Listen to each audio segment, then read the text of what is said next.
Barès avait reçu un coup au cœur lorsqu'un jour, tout jeune, dans la bibliothèque du Sénat, on lui avait dit « c'est Victor Hugo ».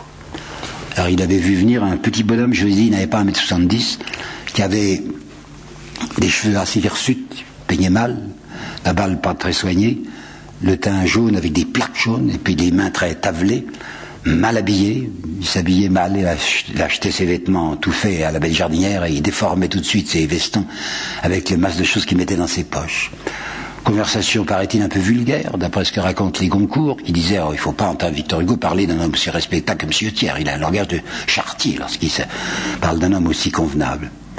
Mais Barès est tout impressionné. Et il dit, je regardais Victor Hugo, on me disait, c'est un prophète. Il est en possession de secrets que l'ordinaire des hommes n'a pas. Alors quand j'ai lu ça, prophète, j'ai commencé par sourire. Je me suis dit, c'est tellement facile d'appeler un homme prophète. Puis j'ai réfléchi en me disant qu'après tout, ces prophètes classés, Ézéchiel, Jérémie et les autres, bénéficient de ces lointains qui augmentent toujours les statures, alors que peut-être nous voyons d'un peu trop près. Cet homme qui tout de même, en face du Sennacherib de décembre, est celui qui a écrit « Je suis la voix qui dit malheur, la bouche qui dit non », et celui qui, s'adressant à travers le temps à chacun d'entre nous, nous demande soit l'intrépide chez les lâches et soit le vivant chez les morts.